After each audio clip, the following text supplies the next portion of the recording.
morning and good luck. And welcome back to Good Luck with Gino, episode 57. I'm your host, Gino the Ghost. And man, do we got a fun-filled, action-packed episode for you this week. I'm your narrator of the apocalypse, 10-time shadowboxing microphone champion, 2-time Grammy Award-winning, but who's counting, host. And we're just going to jump right into it, aren't we? First of all, if you're listening on Apple Podcasts or Spotify, make sure you hit that like button. Make sure you download it to your device, because that helps. Subscribe, and send it to a loved one or a hated one. If you're watching on YouTube, and you should be watching on YouTube, you see that controlled rage? I can move it around like a superhero. You know what I mean? That like sees anger levels. I can depict them. I can go from here down to like here. Maybe I'm talking softly but menacingly. Maybe I'm talking softly but in a joyful way. Maybe I'm yelling, but without actually yelling, just raising my voice. Can you tell I've had coffee today? Anyway, what was I saying? Oh yeah, if you're watching on YouTube, and you should be watching on YouTube, make sure you smash that fucking subscribe button very hard. Okay, like in the arcades when there's like that punching bag game where you try to punch it and hit it as hard as you can. Try to get a high score when you hit the subscribe button if you're not subscribed. If you are subscribed and you still want to play the game, you can use that same tactic on the like button. Make sure you hit that. And after you do that, well, you're going to dip into the oil well. And you're going to make sure you grease up that algorithm. Okay? More on that later in the episode, but make sure you grease up that rhythm. Let's get into the week. My week, specifically. Merch is coming. I think next week. I don't want to make any promises because I'm not somebody that makes promises that they can't keep. But we should have merchandise. Bring back bullying trademark merchandise coming next week. So be excited for that. Be on the lookout for that. Maybe budget a little bit this week. You know, maybe instead of ordering DoorDash, you just go fucking pick something up. You lazy piece of shit. Go to the grocery store and cook something. Yeah. Speaking of going out and getting something instead of ordering DoorDash, I had lunch today. I had a lunch meeting today, and it was a very eventful lunch meeting.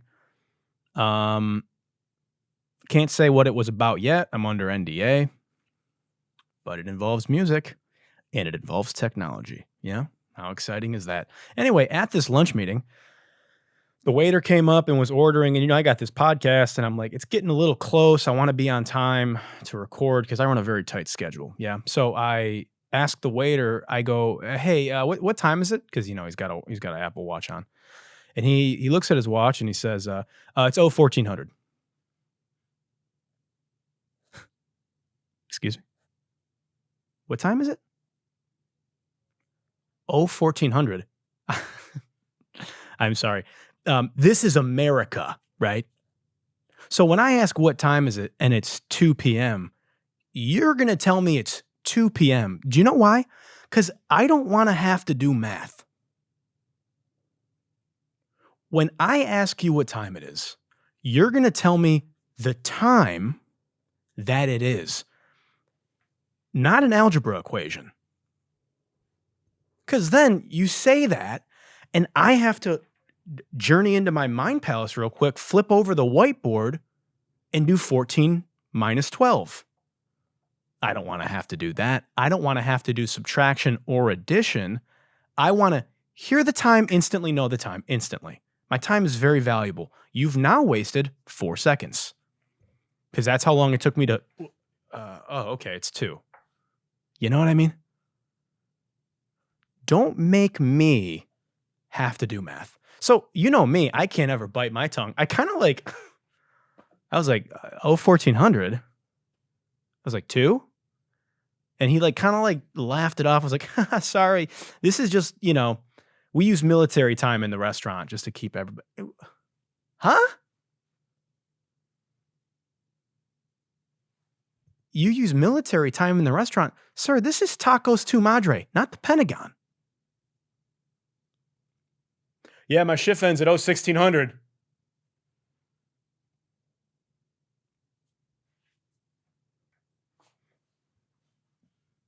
That shit pisses me off, dude. I hate everybody that uses military time, or I guess the rest of the world uses this time, but we're here. And guess what? America, or whoever invented this, I don't know if America invented this, but we've figured out a better system now. One that doesn't involve math. Well, it's easier this way. Oh, easier than actual time? Easier than just knowing the time? I don't care what hour in the day it is. I want to know how many hours after noon is it? When it's, how many hours into the morning is it? How close are we to noon? How far past noon are we? Oh, we're 3 hours past noon. Well, I should probably get going because I have a thing at 4, not at 1600. So that fucking pissed me off. Let me have a sip of my unbranded water. I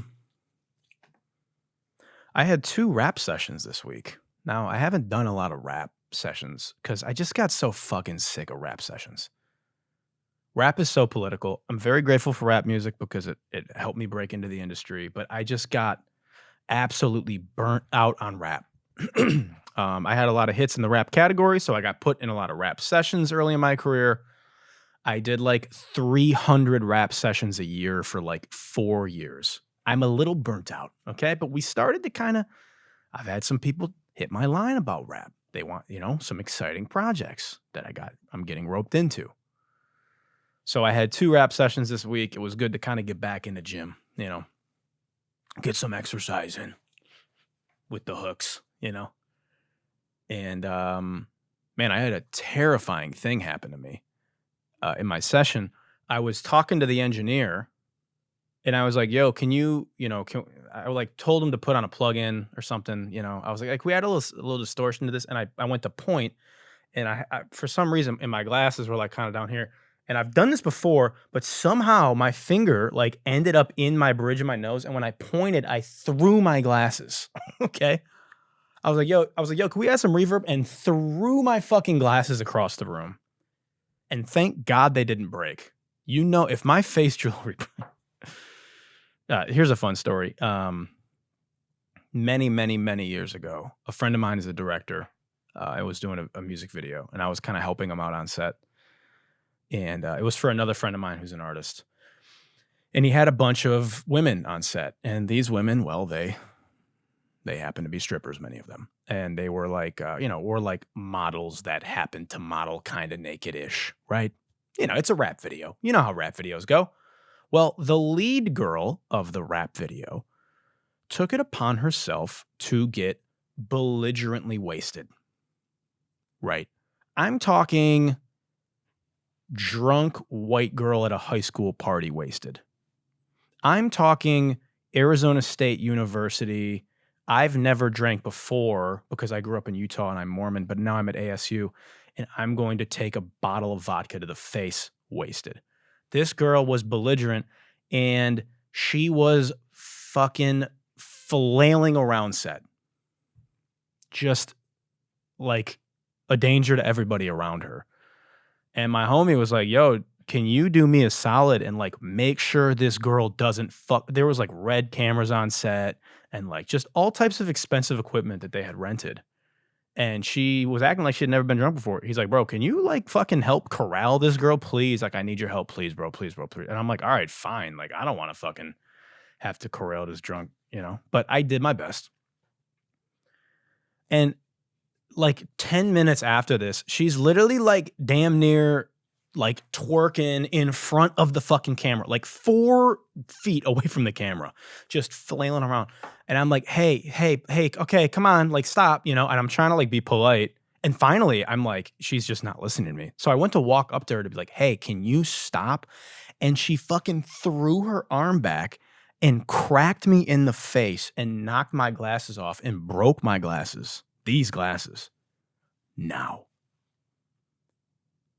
I'm a patient man. Ask anybody that knows me. Not only am I a patient man, but I'm a man who respects women. I'm pretty calm-mannered in most cases. When I tell you, I almost threw her off the balcony. I mean, I saw red, and I'm not talking about my lenses. My life flashed before my eyes. And that right there might be the most mad I've been in like a decade. Now, I didn't do anything, obviously, because I'm not a psychopath.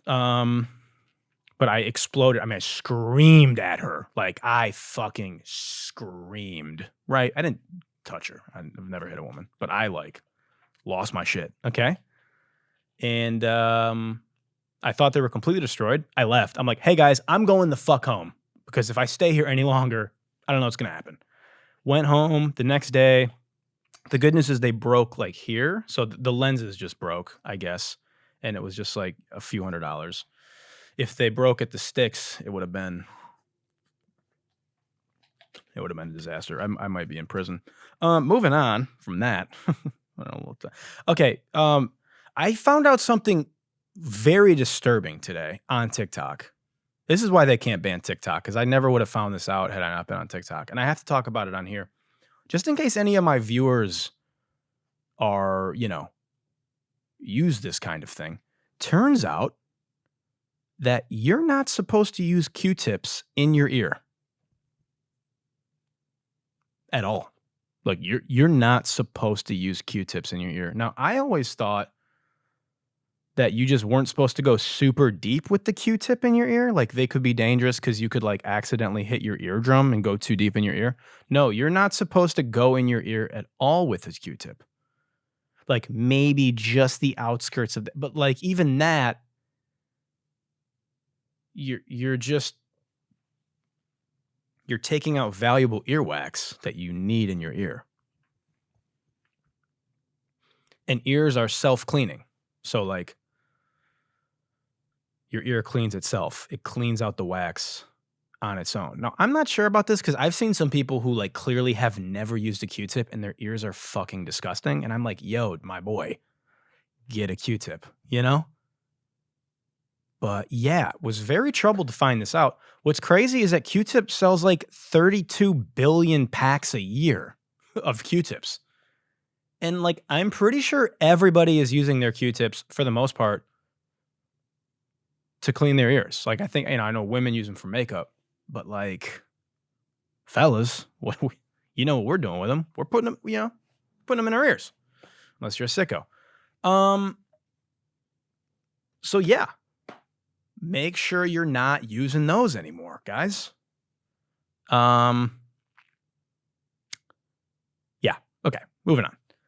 All right. Some exciting things happened in the world of AI that I want to talk about. Well, one exciting thing happened in the world of AI. One shocking and important thing happened for musicians. We'll talk about this. But okay, first I'm going to talk about OpenAI's new feature, which is GPT-4o. And it is essentially a voice chat. It's an AI voice bot, like Siri, but actually good, right? Sorry, I know you can hear me, Siri, but you got some competition now. I'm going to show you. It's incredible. Let's do it. I'm going to pull it up. They're going to have video. So soon you'll be able to literally like you'll have a camera. You can see yourself or see something and you can be like, hey, describe this. And it will like describe it. I saw somebody who was like, hey, I have a job interview coming up. Like, is what I'm wearing acceptable? And he was wearing like a sloppy t-shirt or something. And it was like, hey, that's a nice shirt, but you definitely are going to want to wear something a little bit more business professional, and was like kind of talking them through it. It was insane. But this is what they have for now. So let's start her up. I've chosen the voice Juniper. So we're going to talk to Juniper. Ready? Here we go. Hey, how's it going, Juniper? I have you on my podcast right now. I'm just kind of showcasing the new technology with like AI voice chat on OpenAI. You're live right now. Is there anything that you want to say about yourself or yeah?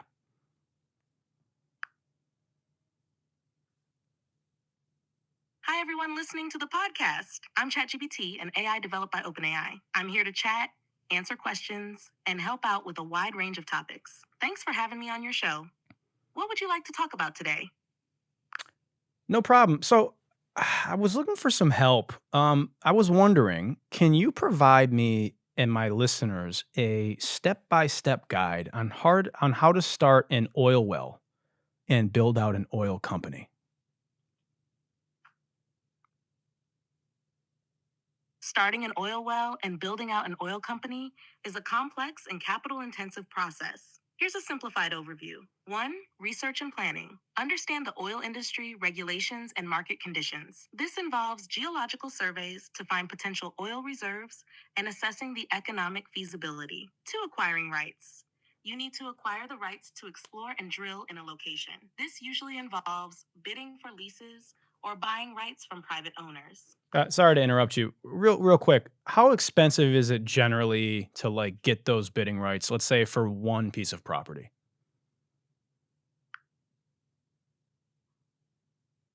The cost to acquire bidding rights for a piece of property can vary widely, depending on factors like the location, the estimated oil reserves, and the level of competition. In some areas, rights might go for a few $1,000s, while in highly sought after regions with proven oil reserves, they could cost millions of dollars. The process often involves auctions, where the price can be driven up by high demand. Okay, so assume for the sake of this exercise that I'm very wealthy, that I'm an oil man, right? And I have my son, HW, and we're well equipped with licenses and permits and prepared. Can you please provide me with a very quick, succinct, simplified guide? Certainly. Here's a streamlined guide. 1. Survey and select. Use geological data to identify a promising location. 2. Acquire rights. Bid and secure drilling rights for that location. 3. Drill. Contract a drilling company to drill the exploratory and then production wells. You guys writing this 4. down? Extract and process. Begin oil extraction and set up for initial processing or transport. 5. Sell and distribute. Establish contracts and start selling the oil to buyers. Great.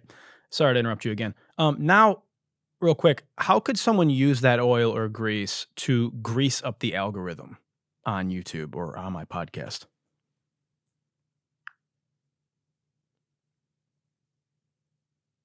To grease up the algorithm on platforms like YouTube or for a podcast, it means optimizing your content to perform better within the platform's algorithm. Here are a few tips.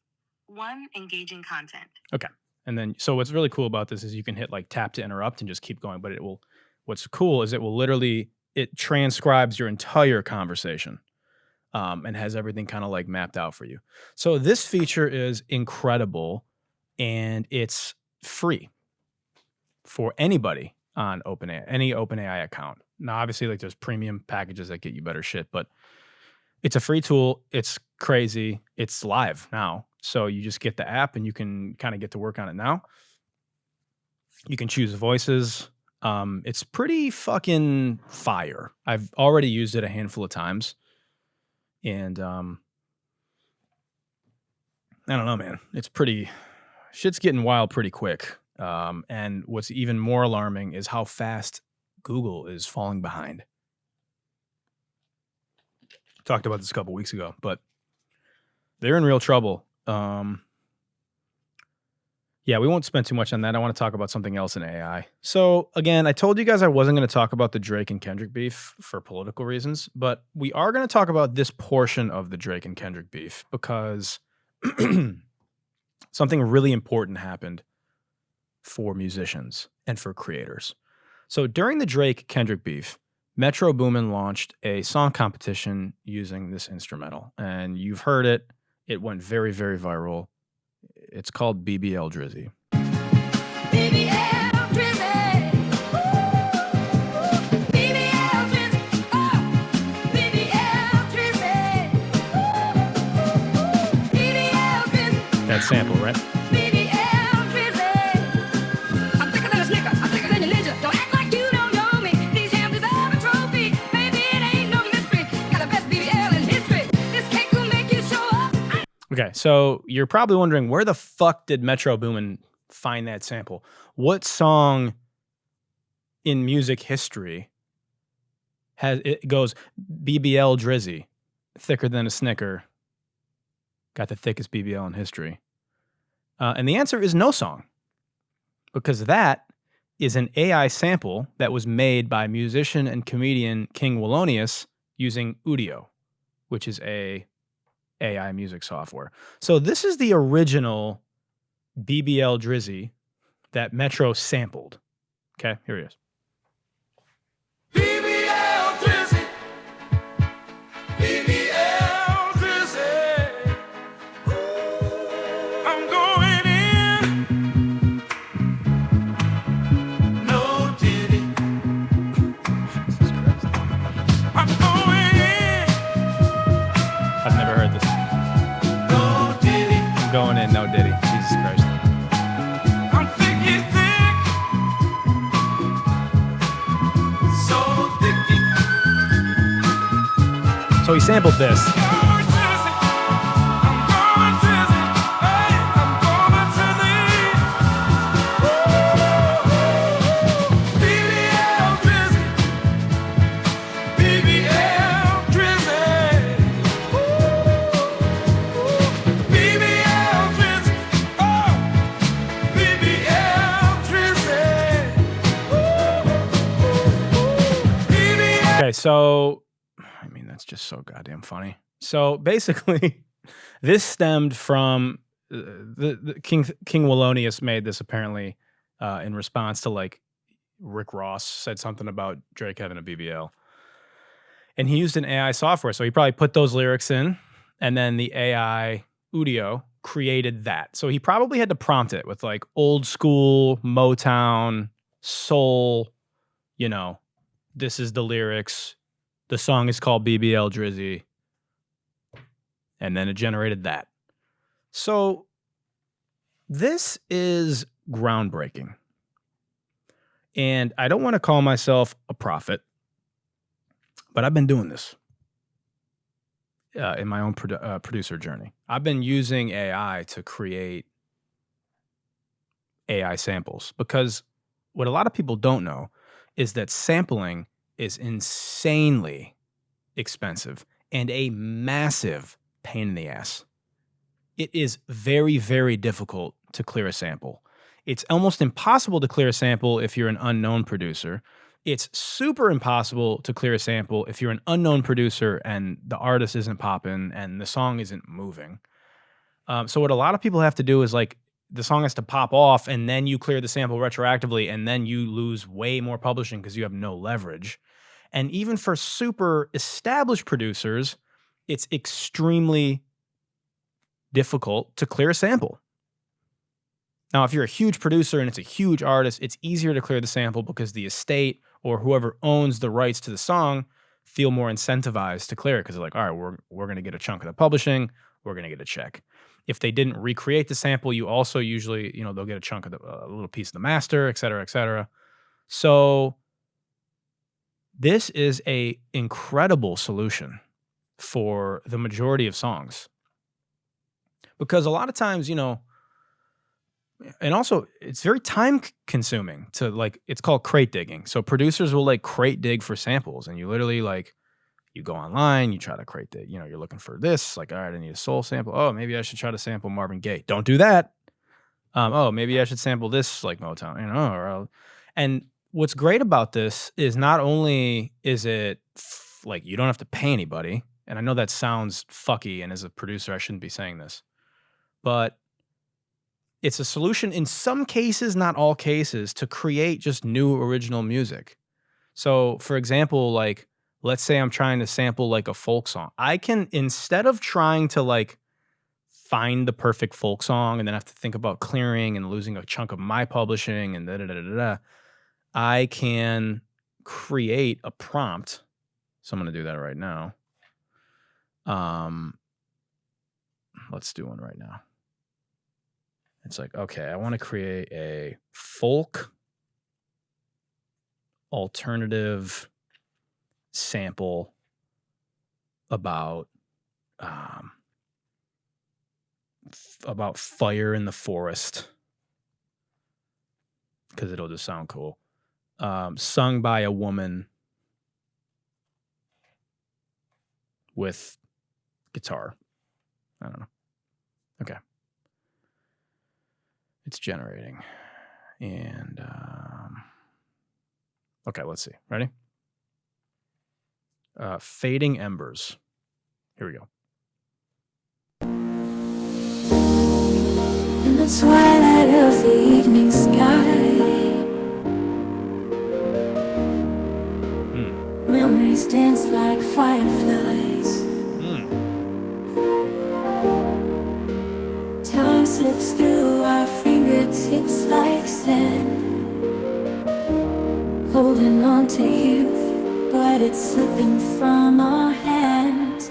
Oh, the days go by like whispers in the wind. Whispers. Each passing moment, a chapter comes to an end. But we'll hold on tight to the flickering light, the fading embers in our hearts tonight. I mean, that was fucking. I mean, could not have given me a better. That was wild. So now I can sample this. And I already heard, like, because I'm a great producer, this is where people think AI is going to replace producers. Because I'm a great producer, I can pinpoint the parts of this that are catchy or will sound great sampled. So like this. Where was it? But it's slipping from our Like this part right here. hands. Oh, the days go by like whispers in the wind. Whispers. Each passing moment, a chapter comes to an end. Like imagine that fucking sped up and interwoven in a Lil Wayne song. You know what I mean?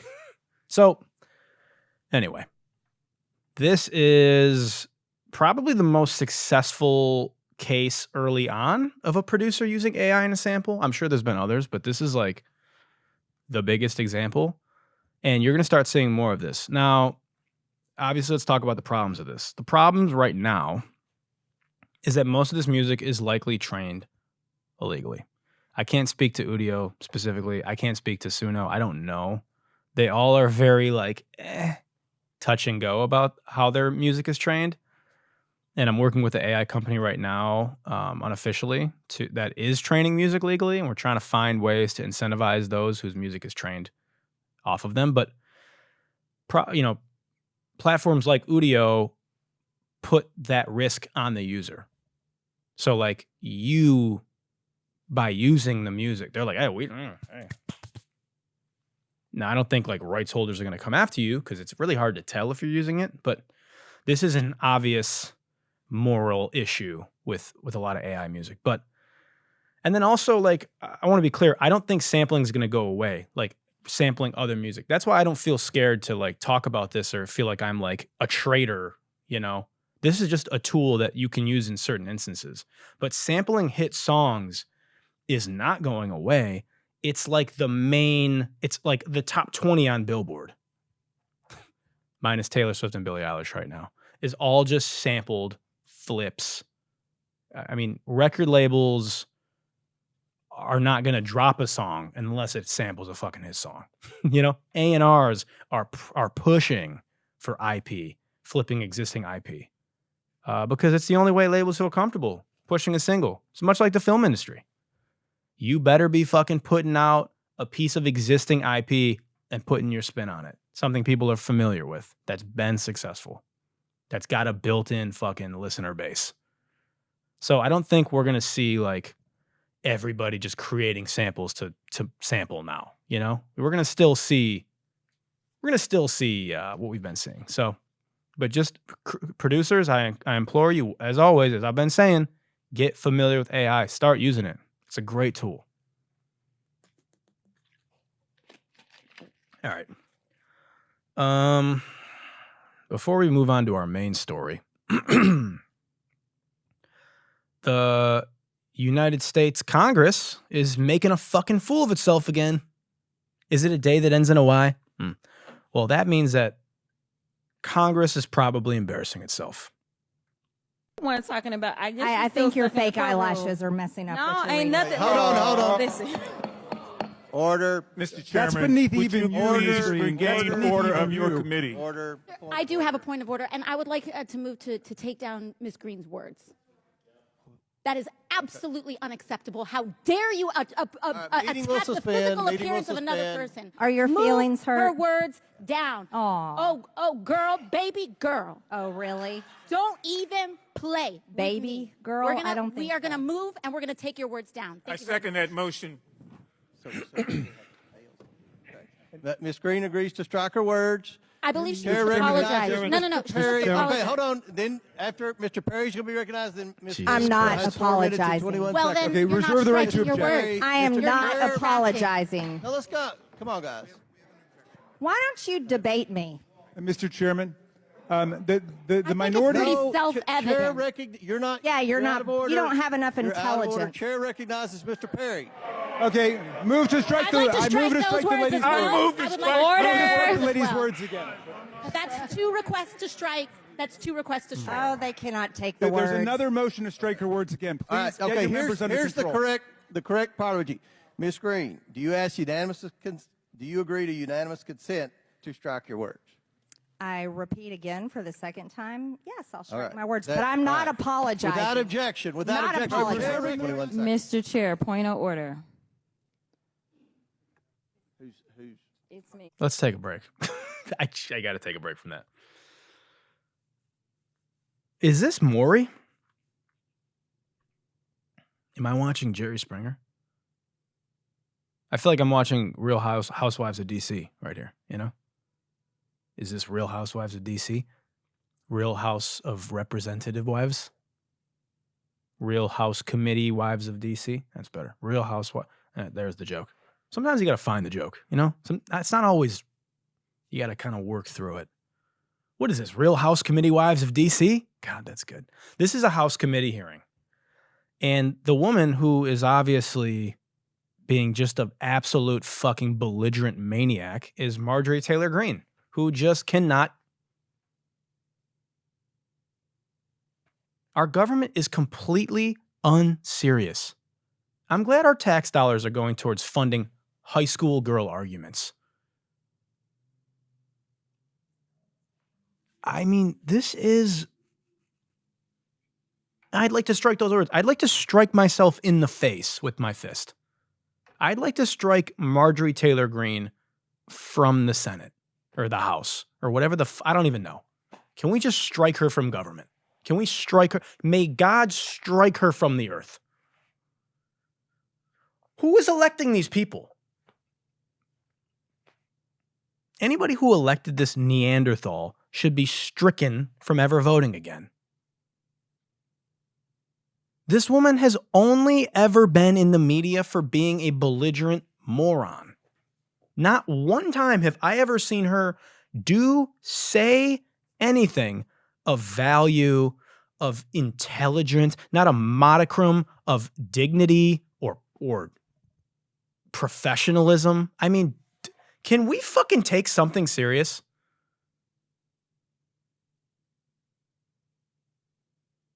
This isn't political. If you are a Republican or a Democrat, you should be fucking disgusted by this. I mean, what a fucking clown, dude. And then AOC, who I'm not a big fan of AOC either, but she comes to the aid. So basically, if you're listening and not watching, or if you just to give you some context, Jasmine Crockett, who's in the committee and is in the House of Representatives, and Marjorie Taylor Greene are going at it. Marjorie Taylor Greene is like, "Oh, with those fake ass eyelashes, you probably can't see." Okay, kind of racist. And AOC comes to her defense, and then Jasmine Crockett claps back. She claps back. Let's keep rolling the clip. You got to hear the end of this. Ms. Crockett?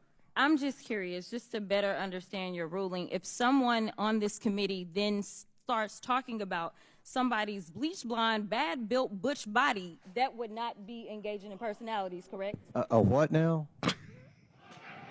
Chairman, I make a motion to strike those words. I don't think that's Hold on. I'm Parliament. trying to find clarification on what quality. Chairman, motion to I strike had no those idea words. what you just said. We're not gonna do this. Look, you guys earlier literally just You just voted to do Y'all did it. it first, so you don't want to talk about it. Voted to do it. Order. I'm trying to get Okay. clarification. Look at calm down. calm No, down. because this I is would what like y'all to get do. through proceedings. So I'm trying Hey, to get Miss clarification. Crockett, you're not Y'all wanna recognized. play Miss games. I can't hear Crockett. you with your And yelling. you don't want Calm me to down. Be, Can no, you please calm don't down? tell me to calm down. Calm down. Because y'all Please talk calm noise, down. and then You're can't out of take control. It. 'Cause if Oh my God. Hey, man. You know Michelle Obama, when she said, when they go low, we go high. Nah, man. Fuck that. This is like what the Democrats are missing right now. They got no fucking... They don't know how to talk shit. Dragger. Shout out to Jasmine Crockett. Smoked her. Chairman, if I could just get some clarification. So if I were to say that Marjorie Taylor Greene was a bleach blonde, bad built, butch body bitch, is that okay? We're going to strike that from the record? Oh, that's the energy. I mean, look, if we're going to live in the fucking circus, throw some fucking, bowling pins that are on fire in the air and juggle, Play the game, baby. If we're going to do anarchy, I want anarchy from both sides. I think the Democrats should take note. Because the Democrats' main issue against Trump here in this upcoming election is that they're not getting in the mud. They got to get a little mud. Like, when you really break it down, again, this is not political. I'm not voting for either of the fucking clowns that are running. But Trump is an orange-faced, flabby, egomaniacal dictator that literally committed treason, incited a literal attack to overthrow the government and the electoral process, broke federal laws by stealing classified documents, hiding them in his bathroom, and is currently on trial for paying a porn star hush money to get an abortion. And you're tied in the polls? You're tied? This is the fucking easiest. This is like Michael Jordan going up against somebody in a wheelchair. You can't get a bucket? And you're already the president? Huh? And you know why? Obviously, because Biden sucks and is 100 years old and is not really functioning. But you still can't muster up. You can't just go on a debate stage and be like, yo, my boy. I don't know. I would fucking cook Trump in a debate. Dude, you want to win the election? Just put me on the debate stage with Trump. It'll be worse than the Tom Brady roast. I'll have this motherfucker in tears. They'll be burning MAGA hats like like the far left burns the flag. They'll be lighting them shits up, dude. That's something you can look forward to when I run for president, once I'm 35 and old enough to do so. All right. Anyway, let's move on to our main story. Guys, we've got a sponsor. Oh, we've got a sponsor. Gino's making money. Gino's making money. Gino's making money. Making more money than I made when I had hit songs. Because music doesn't pay shit. Because Spotify is crooks. Okay, so our main story today actually surrounds our sponsor. Now, something you should know about me. I get a lot of sponsor requests. I don't take most of them because I'm not going to just sponsor anybody that gives me money. I have a moral high ground to uphold. And this sponsor is perfect because there's something that they're doing that is really exciting for me to talk about and actually is exciting enough that it is going to be the main story. And that just kind of goes to my talents as a podcaster that I could do that, right? So the sponsor and our main story this week is about a mobile game called CityVerse Tycoon. Okay, so CityVerse is really interesting. It's a mobile game that's like Monopoly Go. Okay, now if you've never played Monopoly Go, you've probably played Monopoly, right? unless you had no childhood. And Monopoly is no one plays it anymore because it's just like, I'm not about to sit down and play a fucking board game. Okay, I'm an adult. But everybody's addicted to mobile games. Okay, so CityVerse is a game that's like Monopoly Go, but it's supercharged for the digital age. It's like Monopoly, but for real, right? And it's not just about rolling the dice and moving pieces on a board. It's about buying, selling, and trading digital properties that feel almost as real as the brick and mortar ones. Okay? The best part is it's all decentralized and involves real money transactions. So you actually own the properties that you buy. Okay? And the craziest part is the buildings are based on real buildings. So you can buy and trade a digital version of your own address or the place that you work. So this is your chance to own 10 homes before you're 30. If you can buy 10 homes before you're 30, if you can buy 10 digital homes before you're 30 on CityVerse, if you make an account on CityVerse and you buy 10 homes, you can have generational wealth. You can build a CityVerse tycoon empire that'll make you passive income. Now, I didn't make this the main story just so I could make that joke. It's built on Web3. Now, you guys know I'm a big proponent of Web3 and decentralization, especially when it comes to mobile games and gaming in general. I had a segment that went viral months ago where I talked about gaming in Web3 and how ownership and decentralization is pivotal for gaming in microtransactions and player-to-player marketplaces and things of that nature. So CityVerse is built with Web3 from the start. It integrates blockchain subtly without disrupting familiar gameplay. And it uses terms like buildings and piggy banks instead of NFTs to make the transition a little bit easier for traditional gamers. I think a lot of people like roll their eyes when they hear NFTs. There's obviously a big negative stigma around NFTs, but NFTs are really just decentralized digital assets that you have actual ownership and control over, as opposed to being owned by a centralized entity where they can just pull the fucking plug on you at any moment and take it from you, right? Blockchain enables real ownership and player-to-player trading. It shouldn't create complexities, you know? Like, we should be able to have Web3 and blockchain and crypto-built things that don't feel like crypto nerdy. It's just the only way we're going to see real adoption is this way, right? So they've done all that from the ground up. And this is kind of what I want to talk about in the main story, because the way they're doing it is a game changer. They're doing it. First, let's talk about the hurdles. So traditional mobile apps have a problem when it comes to gaming, because especially when it comes to blockchain,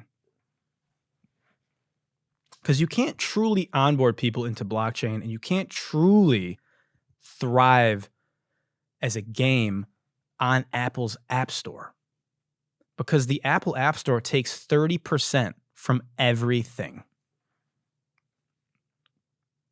That's right. Apple has a 30% take fee from everything, and that includes player-to-player trading. So if you try to create an in-game economy where you're trading items that you own, Apple would try to take 30% from every transaction. Okay? And creating an in-game economy is not possible this way unless all the trading and economy takes place outside of the app in like a web experience. But that causes massive friction and basically kills any chance of onboarding any Web 2 player onto the game. Nobody is going to play a mobile game where you own assets if you have to like jump on your computer to actually trade them and then jump back onto your phone. It's just not realistic. It causes a lot of friction. And this is a big problem for any company trying to build a Web3 based game, right? And the other issue is with a mobile app, you have to use Google and Apple's App Store payment solution, which doesn't allow you to have the payment go through on-chain rails or to do player-to-player payments. It's just a non-starter. So what CityVerse has done is turning the tables on traditional mobile gaming and may have you closer to building your digital property empire than you think. You may be closer to 10 homes before 30 than you thought possible because of 3 letters. PWA. PWA. PWAs are going to change mobile gaming and apps in general forever. And for this, it's time to put on the pit vipers. We got to put on the vipes. We got to put on the pitties because we're about to get serious. We're about to talk about the revolution of gaming on your mobile device. And the only way to do that is with the pitties. So let's talk about why progressive web apps, or PWAs, are a game changer. Literally a game changer for mobile games. You see how I did that? PWAs bypass App Store limitations, allowing for direct updates and user interaction without the associated fees. So basically what a PWA is, and I have several on my phone, instead of downloading it from the App Store, you download it like from a browser, right? And then you literally can, in like Safari, you can hit add to home screen. And that literally creates a PWA on your phone, which feels like an app, but it's not technically an app. I mean, it is an app, but it's not a mobile app store app. It's a progressive web app. So it runs through the web browser like an app, but it's, you see what I'm saying?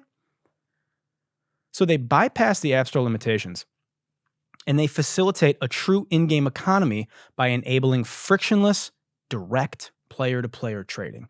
And I kind of touched on this, but I want to really hammer it home. You don't have to update it.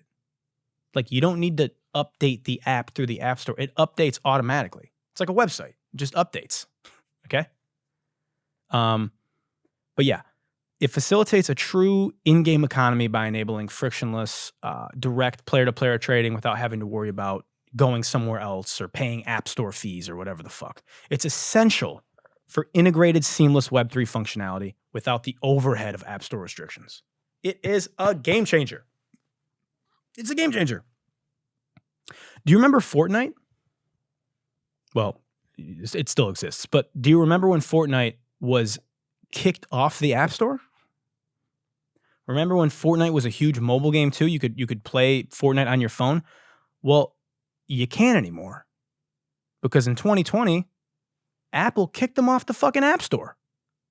And then Apple launched a lawsuit, and I think they're still in court over this, over player-to-player and like microtransactions and breaking their terms of service, whatever the fuck. We're not going to get into the case, but that was a huge wake-up call for many in the gaming industry. If Fortnite, the biggest game in the world, can get fucking kicked off of the App Store, then any game can. And the ban highlighted how reliant developers have become on app stores and how these platforms wield enormous power over which games can reach consumers and how. We see it all the time with Steam. We see it from Battle.net. I mean, these are issues, not just on app stores, right? But this is especially relevant for innovative games like CityVerse, which push the envelope not just in gameplay, but in the economy, in integrating real economic transactions within the game. And by sidestepping traditional app stores, PWAs allow developers to update their games instantly, like I said, reach their audience directly, like I said, and most importantly, avoid the hefty app store fees and restrictive policies. So for CityVerse, this means a seamless player-to-player trading system without interference, and it allows the game's economic model to thrive. Okay? And I know this is an ad, okay? And it sounds like an ad because it is an ad. But this is something I'm really passionate about. It's why I'm so invested in and immersed in Web3. Because as technology evolves and the creator economy expands and we have all these possibilities on our phone and the economy is fucked, we need to find new solutions to defeat the big tech overlords and the big government overlords. And PWAs are a defiant, massive fuck you. You know? Do you get it?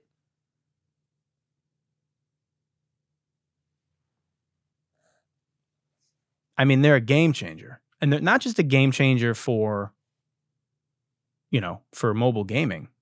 Warpcast, the mobile app that I've been, and that wasn't a sponsor. The app that I told you a lot of people have joined from this podcast, the decentralized Twitter, is a PWA. It's not an app from the App Store. It's an app from the web, it's a progressive web app. And when it comes to the future of gaming, I've been screaming it from the fucking rooftops. The future of gaming involves you owning your assets, really owning those microtransactions that you're paying for and being able to buy them, sell them, and trade them and make fucking money off them. How come I can, I play a shitload of Diablo. How come I can play, and farm all these super rare items? I'll run nightmare dungeons for hours to get really rare weapons or gloves or whatever the fuck. And then if I want to sell them, I have to go to Discord and try to fucking find somebody and then do it for in-game currency. But I can't do anything with that in-game currency other than buy other shit. And then if I buy something rare from the Diablo store for $20 real, I can't sell that to somebody else. And if the Diablo servers crash or when the game dies, it's gone. I don't own it. So a game like CityVerse creates this real economy where people can, you're not only rewarded for playing the game with things that you can actually sell, but you can be a fucking real estate mogul. You can play Monopoly for real. You can buy fucking digital, It's a game changer, man. CityVerse is setting a precedent for future mobile games looking to harness Web3 capabilities effectively and seamlessly. And it's just a big fuck you to the Apple overlords, dude. Get mogged, Tim Cook. Get mogged unapologetically. And these games, it's gonna put Apple in a tough spot because they're gonna have to make a decision. You can't ban them, right? From the phone, from your phone. You can't ban the web. What are you gonna do? You're gonna ban web apps? So it's really fascinating. And I'm excited to play it. So, yeah. Go fuck with CityVerse, man. Shout out to CityVerse. I'm really excited to play the game. I think it's going to be, I think it's going to rock. I think it's going to rock people's socks. And the fact that you can own 10 homes, you know what I mean? You can get there, you can buy one home on CityVerse, and then you can sell that home and put that money into another property, and you can start to stack up investment properties. And you can do that all from your Mind Palace on your mobile device. Okay. That's going to do it for our main segment and our sponsor. Thanks again to CityVerse. Now it's time to get into everyone's favorite segment. The FOH HOF, the Fuck Outta Here Hall of Fame. And you already know who the first person this week is going to be. You've been waiting for me to talk about it. You're like, well, I know Gino's going to fucking make fun of this guy. Motherfucker. Dude, Pikachu, get it together. All right, let's put the fucking car. I can't not be wearing glasses. I can't be seen without my glasses on. All right, we're going to make fun of Harrison Butker. Yeah, we're going to make fun of Harrison Butker. So Harrison Butker is a kicker for the Kansas City Chiefs. The Super Bowl champion Kansas City Chiefs, who wouldn't be Super Bowl champions if my Detroit Lions didn't choke against the 49ers, but they did. And he did a commencement speech, and this is what he had to say. Congratulations on an amazing accomplishment. You should be proud of all that you have achieved to this point in your young lives. I want to speak directly to you briefly because I think it is you, the women, who have had the most diabolical lies told to you. How many of you are sitting here now, about to cross this stage, and are thinking about all the promotions and titles you are going to get in your career? Some of you may go on to lead successful careers in the world, but I would venture to guess that the majority of you are most excited about your marriage and the children you will bring into this world. I can tell you that my beautiful wife, Isabel, would be the first to say that her life truly started when she began living her vocation as a wife and as a mother. I'm on this stage today and able to be the man I am because I have a wife who leans into her vocation. I'm beyond blessed with the many talents God has given me, but it cannot be overstated that all of my success is made possible because a girl I met in band class back in middle school would convert to the faith, become my wife, and embrace one of the most important titles of all, homemaker.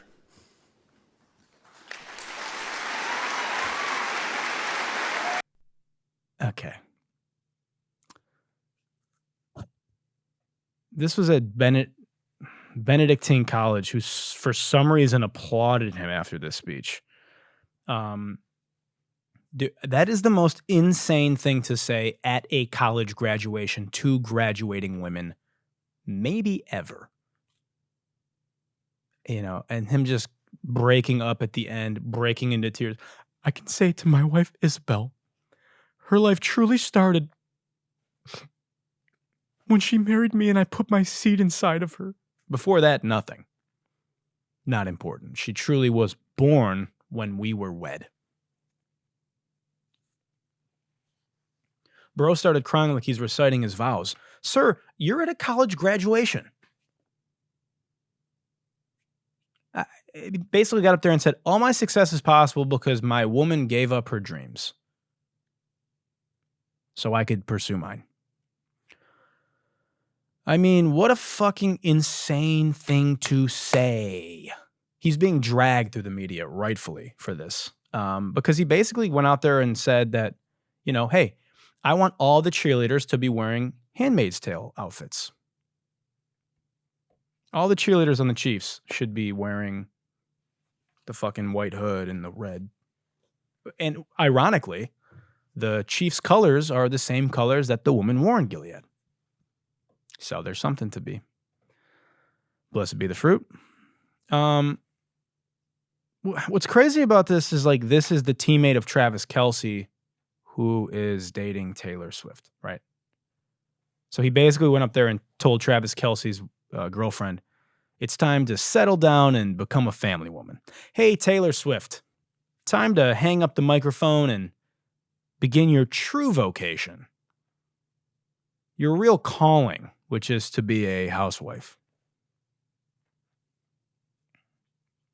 And then he quoted, later in the speech, he quoted the Bejeweled lyrics, which was, I don't remember what the fuck he said, but he quoted the lyrics of a Taylor Swift song to, like, hammer his point home. Like, bro, how are you going to quote a billionaire pop star entrepreneur as an example to not pursue your dreams? Hey, women, it's like Taylor Swift always says. And to be fair, I think Taylor Swift is probably a better athlete than him, having to do all those tours. All this motherfucker does is kick a fucking football. You know what I mean?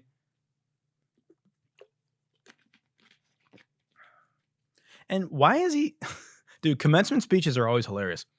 Why is he talking to these graduates like an old wise elder? Bro, you're 28. You're younger than me. You graduated like 6 years ago. You know, and when you walk, I want to speak to the women because I feel like you're not even 30 yet, dude.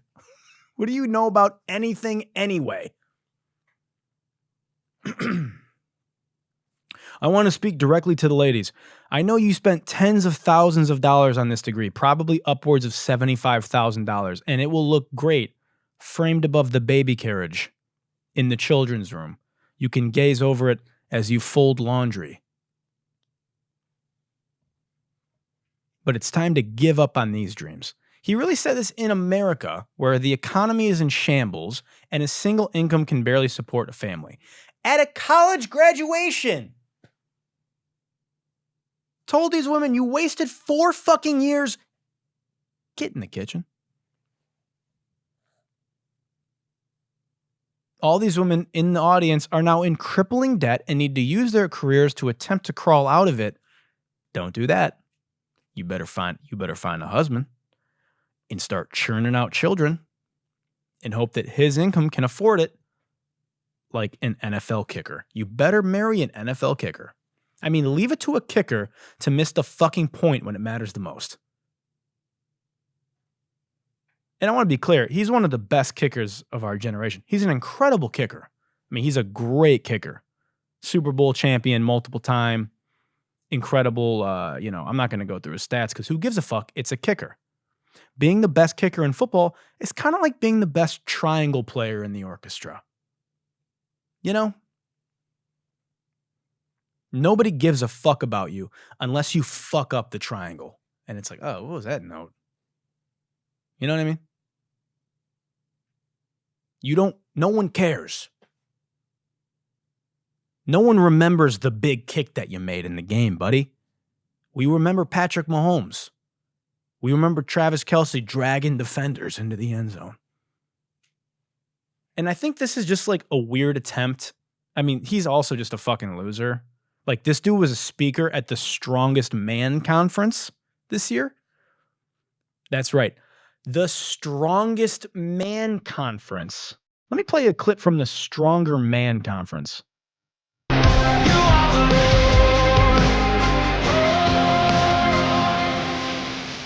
Fire.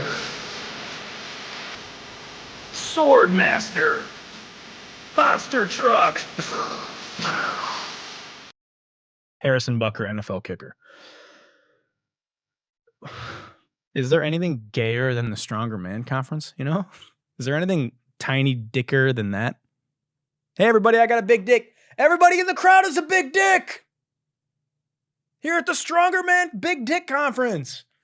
It was a Christian conference that was paid for by the congregation who donated the money they don't have to the church so they could throw this macho savage dick measuring competition that Harrison Butker talked at.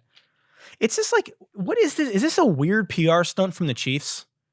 I wonder. I feel like they lost a lot of fans with, like, you know, vaccine-loving liberal Travis Kelce with the pop star girlfriend who also is a Biden supporter. So they were like, let's trot out Harrison Butker, who looks like he fucking rolled out of the Mormon good boy Republican, don't have abortions, don't be gay, get married and settle down and have a family Butker. You know what I mean? I don't know, man. It's fucking weird. Anyway, he's being made fun of as he should be.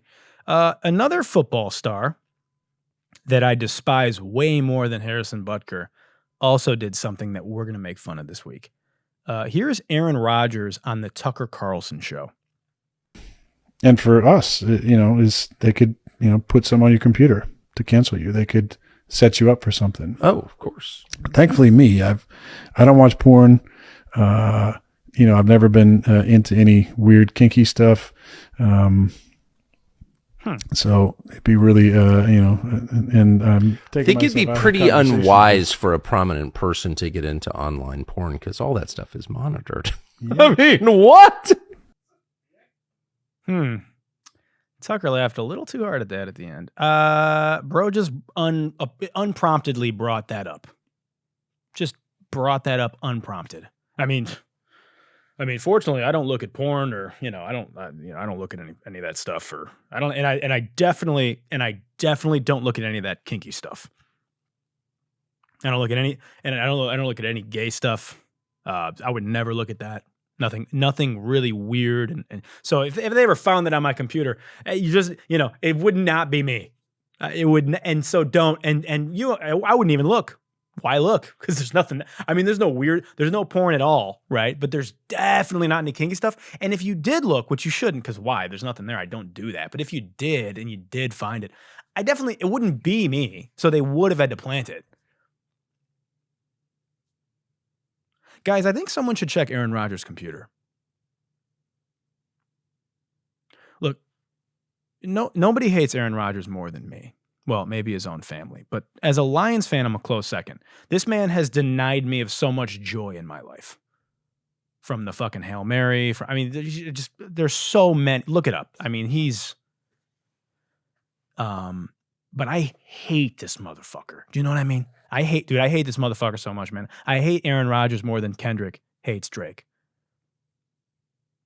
I hate the way that you run, the way that you talk. I hate the way that you dress.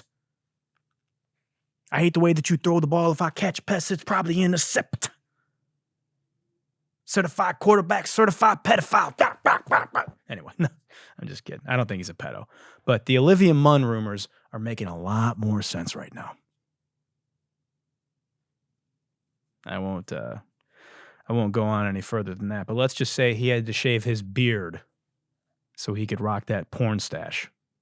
Ironically, let's not feed the rumors, right? I do know that Brett Favre is rolling over in his grave over this. Well, he's rolling over just so he could take a dick pic to send unsolicited. But that's just kind of what Packers quarterbacks do, you know? Deshaun Watson is rolling over the massage table. But don't worry, Aaron, if they do find some weird shit on your computer that you definitely didn't look up, the Cleveland Browns will still sign you to a max contract. So you have nothing to worry about. Just like insane. Okay, next video. We're going to make fun of white people being white again. Seems to be a theme on this show because every week I find a more absurd video from white people. Here it is. Maybe even seeing how we could begin to snake our bodies down these environments and start to sort of slide.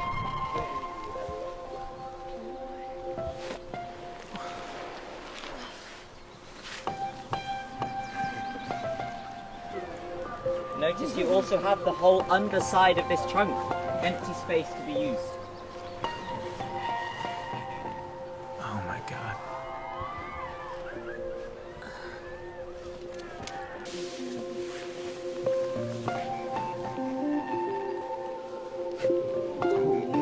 There it is.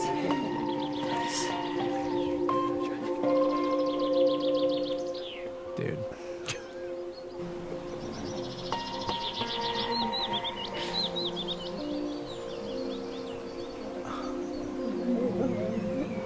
Like I said at the end, really remembering that these places we came from, we will die back to.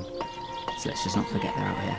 Yeah, they really are. You know, with this kind of creative exploration of a tree, almost, it's amazing what opens up with, like, instead of like the standard, I'm just going to climb to the top of the tree kind of thing. It's like, I'm going to dance with this tree and just like stretch my body, move my body, see how I can spiral or just, I don't know, play around with this. Oh my God. This is like if A24 produced Fern Gully. Why is this so well produced? Dude, what a violation. Did you guys get the tree's consent before you fiddled all over them? I mean, great. Now all the oxygen molecules I'm breathing are going to be fucking riddled with trauma, you know? If a white person essays a tree in the forest and they put it on the internet so everybody sees it, does it make a sound? I mean, I'm traumatized for the tree. I'm pretty sure burning down the forest and putting up a mall would be less damaging to trees than this. Molested paradise and put up a parking lot, you know. I mean, this is... where's a commercial real estate developer when you need one, you know? Where's the bear from The Revenant when you need one? To just... And of course they're British, you know? Nobody quite knows how to colonize and pillage unsuspecting communities better than the British. They're the best at it, man. This is fucking insane, dude. Maybe even seeing how we could begin to snake our bodies. Snake up on these bodies. Down these environments. Down these environments. Start to sort of slide. And start to sort of slide. Ah, yeah. Connection to the trees as you rub off its vital fauna and flora with your North Face jacket. I'm no tree rights activist, but ripping off all the moss and allowing mold and bacteria into the tree to like potentially kill it are probably not a great way to connect with nature. You know? Just fucking snaking around the tree. Look at this fucking guy. Notice you also have the whole underside of Yeah, this make trunk. sure you get the underside of the trunk. Yeah, for sure. Great work. Yeah. Nice. Look at these white people. Fascinating. There it is. There it is. Yeah, I mean, yes. Excellent tree snaking form. I'm a snake. I'm a snake. If you know what that's from. Why is Eddie Redmayne method acting for a new rule as a cult leader too? Look at this guy. This guy looks just like Eddie Redmayne. These places we came from, we all die back to. We all die back to. The creative exploration of a tree. Instead of just climbing the tree, let's dance with it, you know, play around with it. Fiddle it, you know. Play with it, fiddle with the tree like a Nickelodeon executive. That might have gone too far. Look at these fucking people, man. So let's just not forget they're out here. Yeah, let's just not forget get a job. How about you guys get a job? Actually, these are probably all tech CEOs, now that I think about it.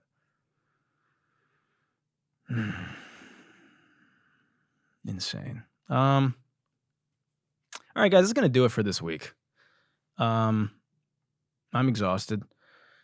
And I want to thank you for tuning in to Good Luck. I want to thank our sponsor, CityVerse, and implore you to all go play the game so I can make more money, which, as we know, is the most important part of this show. If you're listening on Apple Podcasts or Spotify, make sure you like, you download it to your device, and you're subscribed. If you're watching on YouTube, and you should be watching on YouTube, hit that like button, smash the fuck out of that subscribe button, and grease up that rhythm with a comment. ChatGPT already told you how to do it. So get started on building your oil well. I expect updates next week. And what you can expect next week is some Good Luck merch as we bring back bullying and do our best as the world continues to crumble. I want to thank you for listening. And we're going to ride off with everybody's favorite song, the Good Luck AI theme song, a better song than BBL Drizzy. Good night and good luck.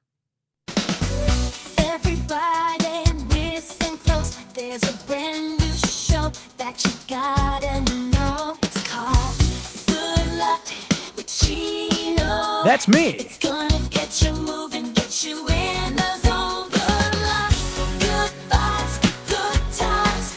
With Gino by your side, you'll be feeling fine. Woo! Every week, he's gonna bring the hype. Come on. So come on, let's go tune in online. BBL Drizzy, BBL Drizzy. Good luck, good vibes, good times. With Gino, it's gonna be a real team night. So get ready to laugh, learn and grow. Good luck, let's go. Bitch.